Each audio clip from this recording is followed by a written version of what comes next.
आप देख रहे हैं हिमाचल डायरी सिर्फ पोल स्टार टीवी पर।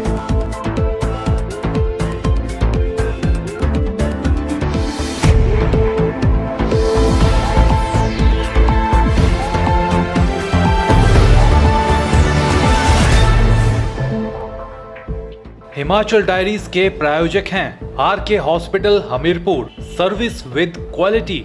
नमस्कार, मैं हूं मुकेश ठाकुर। स्वागत है आपका हिमाचल डायरी के इस अंक में।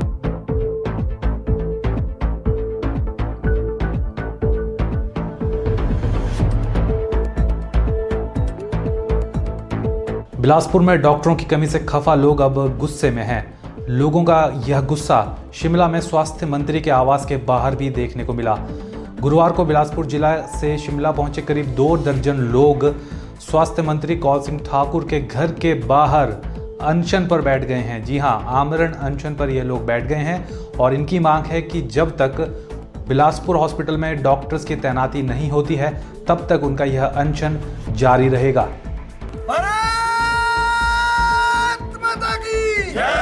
सुभाष जी तुम आगे बढ़ो, हम तुम्हारे साथ हैं। सुभाष जी तुम आगे बढ़ो, हम तुम्हारे साथ हैं। क्यों नहीं है भाई, चक्कर है। सरकार के इस चक्कर को रोड दो, सरकार के इस चक्कर को रोड दो। बिलासपुर के भाजपा कार्यकारिणी सदस्य सुभाष शर्मा इस मामले पर पहले ही 9 दिन तक अनशन कर चुके हैं। सुभाष ने बताया कि 9 दिन वे आमरण अनशन पर बैठे तो अधिकारियों ने उन्हें 2 डॉक्टरों को बिलासपुर अस्पताल भेजने के आदेश दिखाए, लेकिन वे भी वहां नहीं पहुंचे। इन लोगों का मानना है कि सरकार और स्वास्थ्य मंत्री ने इनके साथ धोखा किया है और मरीजों को इलाज के लिए चिकित्सक तक नहीं मिल पा रहे हैं। इन लोगों ने अब यह तय किया है कि जब तक 2 डॉक्टर बिलासपुर में ज्वाइन नहीं करते और 1 डॉक्टर की तैनाती के आदेश नहीं किए जाते तब तक यह अनशन जारी रहेगा। उनका कहना है कि बिलासपुर अस्पताल में 25 पदों के लिए केवल 6 डॉक्टर ही उपलब्ध हैं, जिनमें से आम बीमारियों और मेडिसिन और सर्जरी का एक भी डॉक्टर बिलासपुर में नहीं है। मैं सुभाष शर्मा मूलतः बिलासपुर से हूँ और हमारा जो ये आंदोलन है बिलासपुर हॉस्पिटल में डॉक्टर की कमी को लेकर है। ये आंदोलन हम पिछले 3-4 महीनों से कर रहे हैं। कई बार मेमोरेंडम, कई बार ज्ञापन जिला प्रशासन को हमने दिए और पिछले 1 जून से हमने इस आंदोलन के तहत बिलासपुर हॉस्पिटल के गेट के बाहर आमरण अनशन शुरू किया था। वो आमरण अनशन मेरा 1 जून से लेकर 9 जून तक चला था।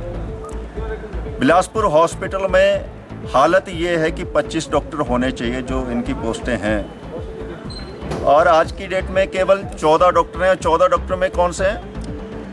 3 ENT के हैं, 3 डेंटल के हैं, एक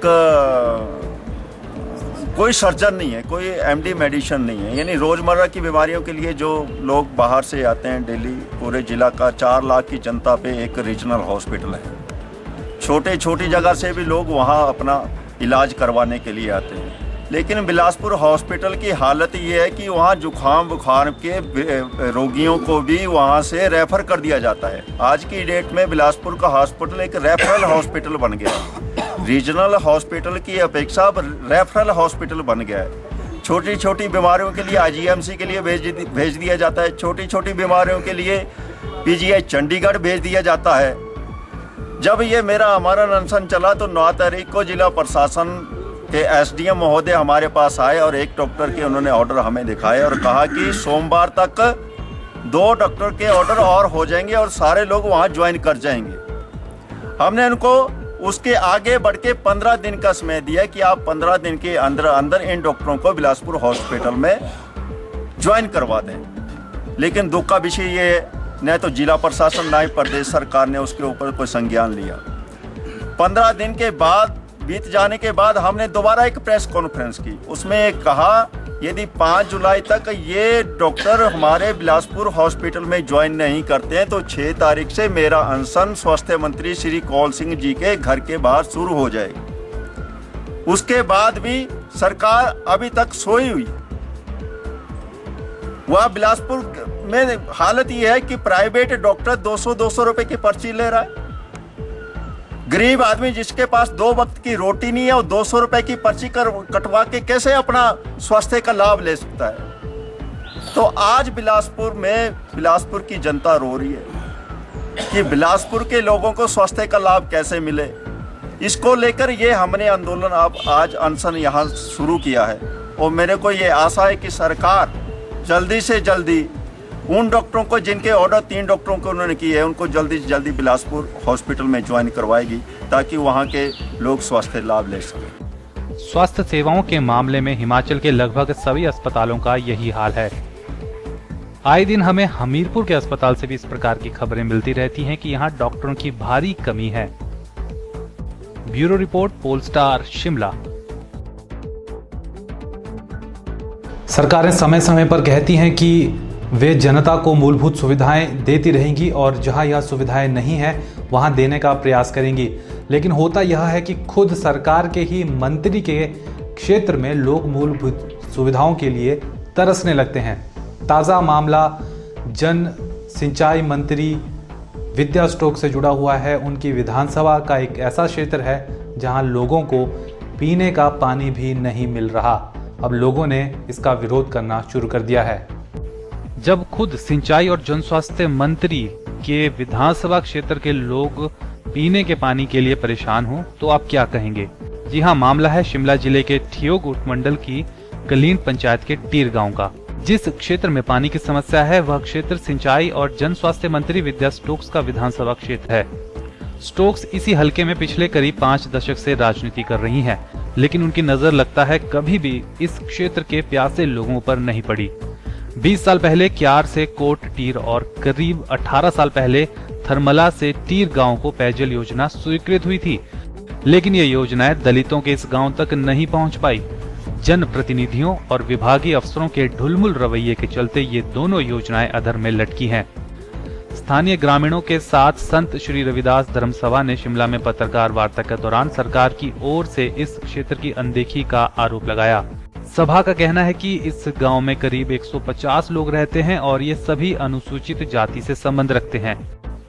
रविदास धर्मसभा ने कांग्रेस और भाजपा दोनों ही दलों को आड़े हाथों लेते हुए कहा कि दोनों ही दलों के नेताओं ने कभी भी टीर गांव की सूध नहीं ली और लोगों को राजनीतिक दलों ने सिर्फ वोट बैंक के रूप में ही इस्तेमाल किया। लोगों को पानी के लिए 3 किलोमीटर की दूरी तय करनी पड़ती है। रविदास धर्मसभा से जुड़े भाटिया ने बताया कि पूर्व की स्वीकृत दोनों पेयजल योजनाओं में बरती गई लापरवाही की उच्च स्तरीय जांच होनी चाहिए। उन्होंने इस संबंध में मुख्यमंत्री, सिंचाई एवं जन स्वास्थ्य मंत्री विद्या स्टोक्स और जिला उपायुक्त को पत्र लिखा है। भाटिया ने कहा कि इस पत्र में गांव की स्थिति से उन्हें अवगत करवाया गया है और जल्द से जल्द पेयजल सुविधा उपलब्ध करवाने की मांग की गई है। उन्होंने कहा कि अगर 15 दिन के भीतर जांच नहीं होती है तो सरकार के खिलाफ वे 24 घंटे का धरना प्रदर्शन शुरू करेंगे और उस धरना प्रदर्शन में सभी गांव वालों को भी शामिल किया जाएगा। उन्होंने कहा कि यदि यह समस्या फिर भी नहीं सुलझी तो गांव के लोग आगामी विधानसभा चुनावों का बहिष्कार करेंगे। जिला शिमला के ठियोग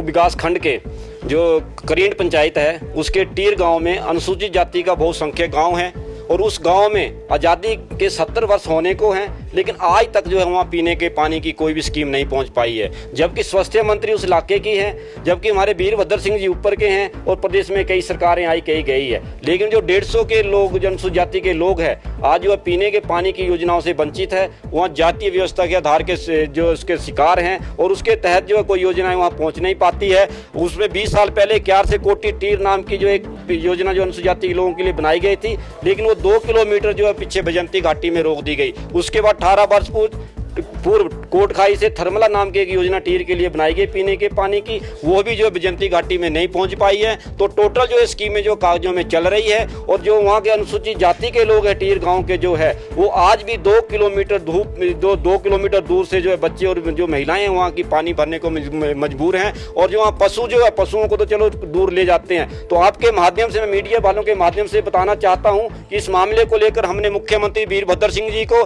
हमने विद्या स्टोक्स जी को पत्र भेजा है और एक पत्र जो डीसी शिमला को दिया है। अगर 15 दिनों के भीतर जो है हिमाचल प्रदेश सरकार जो है इसको पानी की व्यवस्था का प्रबंधन के लिए नहीं करती है और इस योजना की उस घपले की उस तरह जांच नहीं करते हैं, तो हम आपके माध्यम से कहना चाहते हैं कि डीसी ऑफिस के पास जो हम 24 घंटे का धरना देंगे।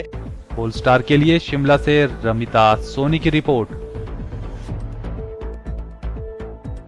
हिमाचल हाईकोर्ट ने अवैध भवनों को नियमित करने के लिए बनाए गए कानून को चुनौती देने वाली याचिका पर सुनवाई अब 12 जुलाई को रखी है।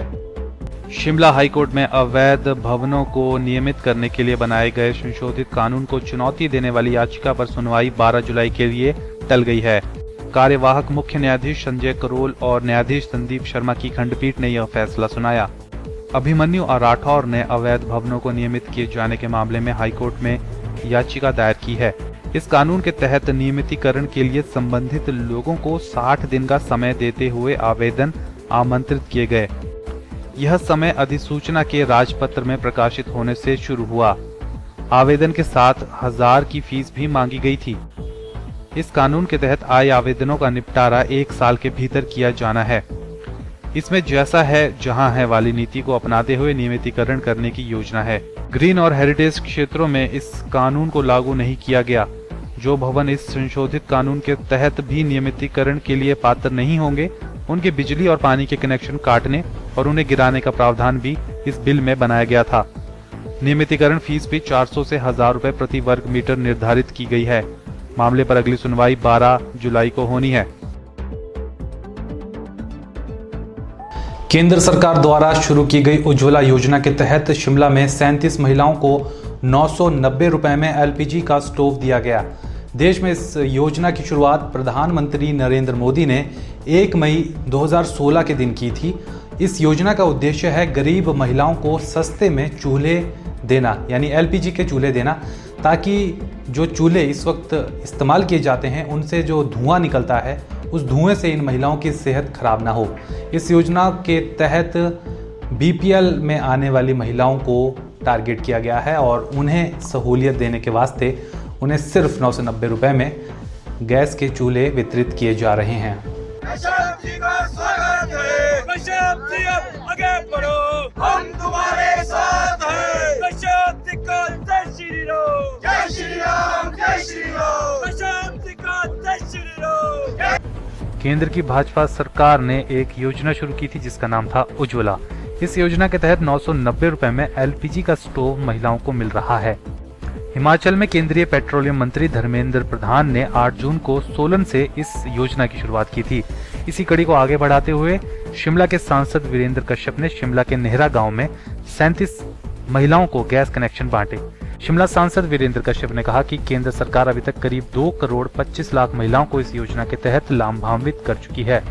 हिमाचल में इसे पिछले 8 जून को लॉन्च किया गया था, जिसका लाभ महिलाओं को देने के लिए शिमला में 37 महिलाओं को गैस कनेक्शन दिए गए। उन्होंने कहा कि महिलाओं का उत्थान करना, उसे स्वस्थ बनाना इस योजना का मुख्य उद्देश्य है। उन्होंने कहा कि चूल्हे से निकलने वाले धुएं से महिलाओं में कई प्रकार की बीमारियां होती हैं, लेकिन अब इस योजना के चलते वे अब चूल्हे के धुएं से छुटकारा पा सकती हैं। ये हमारा सौभाग्य है कि इस देश की 125 करोड़ जनता ने नरेंद्र मोदी जैसे प्रधानमंत्री को बनाया है और हमें खुशी है कि आज केंद्र बंधु मोदी सरकार का जो है वो गरीब है। गरीबों के इर्द गिर्द ही सारे कार्यक्रम बन रहे हैं, सारी नीतियां बन रही हैं और ये जो प्रधानमंत्री उज्ज्वला योजना है ये बहुत पॉपुलर योजना है और इस देश की जो गरीब महिलाएं हैं, बीपीएल परिवार की महिलाएं हैं, जो बेचारी सुबह से लेकर शाम तक, रात तक जो है चूल्हे पर धुएं में काम करती हैं, जिनकी आंखें खराब हो जाती है कम उम्र में, जिनके फेफड़े कमज़ोर पड़ जाते हैं, टीबी की रोगी बन जाती है, सांस के रोग जिनको जल्दी लग जाते हैं, उनके लिए माननीय श्री नरेंद्र मोदी जी ने ये प्रधानमंत्री उज्ज्वला योजना का कार्यक्रम शुरू किया है और इस देश में हम 5 करोड़ ऐसी बीपीएल परिवार की महिलाओं को फ्री चूल्हा और एक गैस का सिलेंडर जो है वो दे रहे हैं और जिसकी अभी शुरुआत हिमाचल प्रदेश में जो है वो माननीय जो हमारे मंत्री हैं श्री धर्मेंद्र प्रधान जी, सोलन में ही उन्होंने पिछले दिनों जो इसकी शुरुआत की थी और अब ये गांव-गांव तक जो है हर पंचायत में जो इस प्रकार के हमारे बीपीएल के परिवार की महिलाएं जिनके पास चूल्हा नहीं है, जिनके पास एलपीजी का सिलेंडर नहीं है, उनको ये जो है दिया जा रहा है। आज मुझे खुशी है कि ये नेरा करयोग नेरा में हमारा ये कार्यक्रम है। 30-35 ऐसे परिवारों को जो है आज ये उज्ज्वला योजना के अंतर्गत एक चूल्हा और सिलेंडर का जो है कनेक्शन दिया जा रहा है। मैं अपने प्रधानमंत्री जी का और केंद्र सरकार का बहुत बहुत धन्यवाद करता हूं। हमारी यहाँ की प्रधान बॉबी बंसल जी हैं और जिन्होंने और हमारे जो डिपार्टमेंट के लोग हैं उन्होंने और यहाँ के लोगों ने इसका आयोजन किया है, मैं उनका भी धन्यवाद करता हूँ। और ये ज़रूर चाहूँगा कि आपके माध्यम से अपने मीडिया के माध्यम से कि इसका जो हमारे प्रधान लोग हैं, चुने हुए प्रतिनिधि हैं हर पंचायत में, उनको अग्रणी तौर से पर्सनली इस कार्यक्रम को सफल बनाने में जो हमारी ऐसी बहनें हैं, ऐसी जो परेशान परिवार हैं, उनको अवश्य ही इसके जो है लाभ पहुंचाने में योगदान करना चाहिए। आपको बता दें, प्रधानमंत्री नरेंद्र मोदी ने 1 मई 2016 को उत्तर प्रदेश के बलिया जिला से 8,000 करोड़ रुपए की उज्ज्वला योजना लॉन्च की थी। इस योजना के तहत 3 साल के अंदर 5 करोड़ बीपीएल परिवारों को एलपीजी के कनेक्शन देने का लक्ष्य रखा गया है। यह कनेक्शन घर की महिला के नाम पर होगा। देश भर में करीब 2 करोड़ 25 लाख महिलाओं को इस योजना के तहत अभी तक लाभ मिल चुका है। पोलस्टार के लिए शिमला से रमताज सोनी की रिपोर्ट। चलिए, मनरेगा के मजदूरों के लिए एक अच्छी खबर है। मनरेगा के तहत अब केंद्र से 500 करोड़ की ग्रांट हिमाचल को मिलेगी, जिसमें से हर पंचायत के हिस्से कम से कम 5 लाख रुपए आएंगे। पिछले वित्त वर्ष में मनरेगा के तहत हिमाचल को 385 करोड़ रुपए मिले थे, लेकिन अब केंद्र इस राशि को बढ़ा रहा है। हिमाचल में मनरेगा के तहत अब केंद्र से 500 करोड़ की ग्रांट मिलना संभव हो सकता है, जिसमें से हर पंचायत के हिस्से कम से कम 5 लाख रुपए आएंगे। पिछले वित्त वर्ष में मनरेगा के तहत हिमाचल को 385 करोड़ रुपए मिले थे, लेकिन अब केंद्र इस राशि को बढ़ा रहा है। ये जानकारी शिमला में ग्रामीण विकास मंत्रालय भारत सरकार की ओर से आयोजित की जा रही 3 दिवसीय मनरेगा कार्यशाला के समापन अवसर पर पंचायती राज मंत्री अनिल शर्मा ने दी। इस कार्यशाला में देश के 7 राज्यों के प्रतिनिधि हिस्सा ले रहे हैं। अनिल शर्मा ने बताया कि हिमाचल में मंत्रालय द्वारा पहली बार इंटर स्टेट एक्सचेंज प्रोग्राम के तहत यह कार्यशाला रखी गई, जिसमें उत्तर प्रदेश, उत्तराखंड, जम्मू कश्मीर, नागालैंड, मेघालय, असम और झारखंड 7 राज्यों के 24 अधिकारी हिस्सा ले रहे हैं। उन्होंने बताया कि पहले मनरेगा के तहत हिमाचल प्रदेश को कम पैसा मिला, लेकिन पिछले वित्त वर्ष में पूरा पैसा मिला, जबकि आगे मंत्रालय की टीम ने आश्वस्त किया है कि हिमाचल को 500 करोड़ मनरेगा के तहत मिल सकता है। हिमाचल में मनरेगा के तहत हुए काम से भी टीम संतुष्ट है।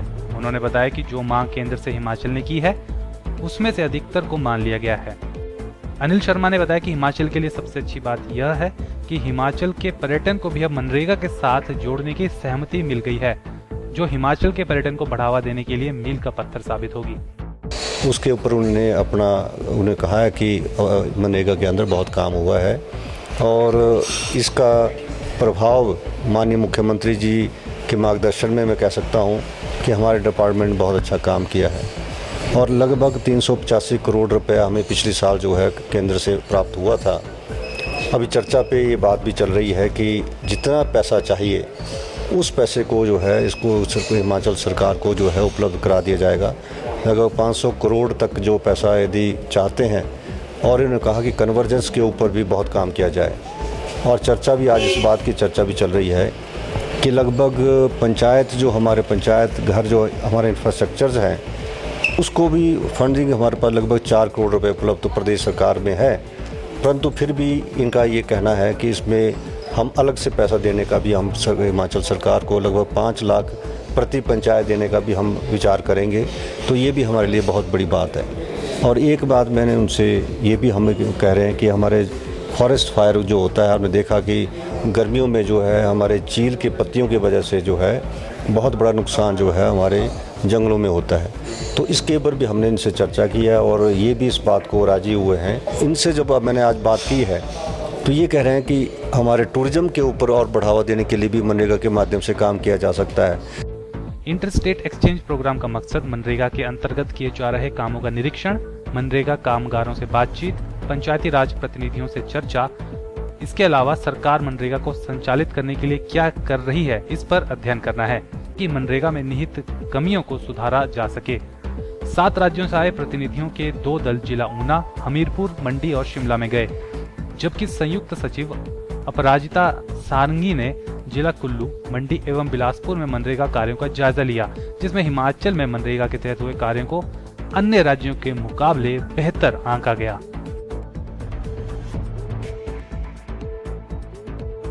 हिमाचल डायरी में वक्त हुआ है छोटे से ब्रेक का। ब्रेक के बाद भी खबरों का सिलसिला जारी रहेगा।